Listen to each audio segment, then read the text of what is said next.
Federal structure की बात होगी। किसकी बात होगी? फेडरल स्ट्रक्चर, ऐसा स्ट्रक्चर जिसमें स्टेट और यूनियन दोनों का रिलेशन हो, ठीक है ना, स्टेट का भी रिलेशन हो और यूनियन का भी रिलेशन हो। तो देखो, स्टेट और यूनियन से मतलब क्या होता है कि हम सबको पता है कि भारत जो है वो संघों का एक प्रदेश है, मतलब बहुत सारे स्टेट्स जो है भारत के अंदर आते हैं और उससे भारत देश जो है, एक भारत जो है हमारा, इसका निर्माण होता है।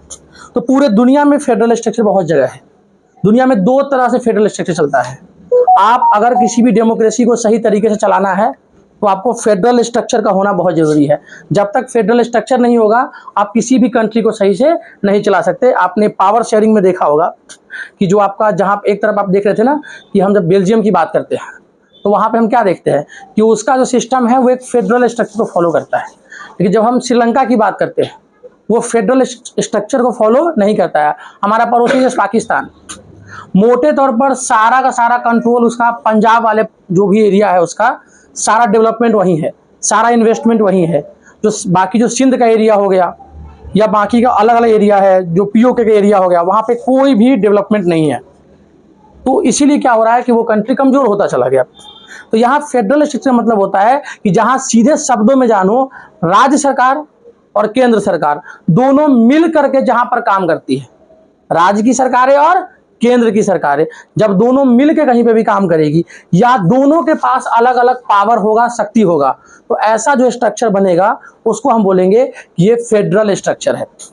वहाँ पे ना तो सेंट्रल गवर्नमेंट, जिसको हम केंद्र सरकार बोलते हैं या यूनियन गवर्नमेंट बोलते हैं, ना तो उसकी चलेगी मनमौजी जिसको कहते हैं, और ना ही राज्य अपनी मनमौजी कर सकता है। तो संविधान में इस तरीका से बनाया गया कॉन्स्टिट्यूशन में कि जहाँ पे दोनों का मनमाना चल सके, मतलब दोनों अपना काम कर सके, इसलिए एक फेडरल स्ट्रक्चर का निर्माण कर दिया गया संविधान में। ठीक है ना, इतना समझ में आ गया आप लोगों को?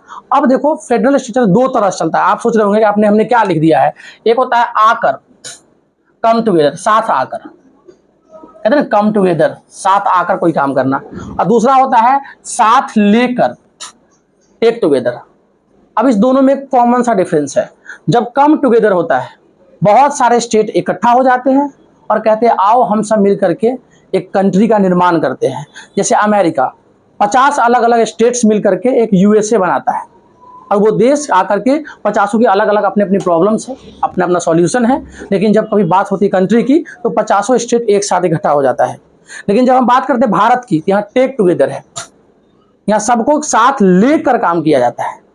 हर स्टेट आज़ादी से पहले आपको पता होगा प्रिंसली स्टेट्स थे बहुत सारे, जिसको हम बोलते हैं रजवाड़ा, राजा नवाबों का दौर था। कोई अवध का नवाब है, कोई बंगाल का नवाब है, कोई बिहार का है, ऐसे ऐसे 565 से ज़्यादा छोटे और बड़े राजा और रजवाड़े थे आज़ादी के टाइम पे।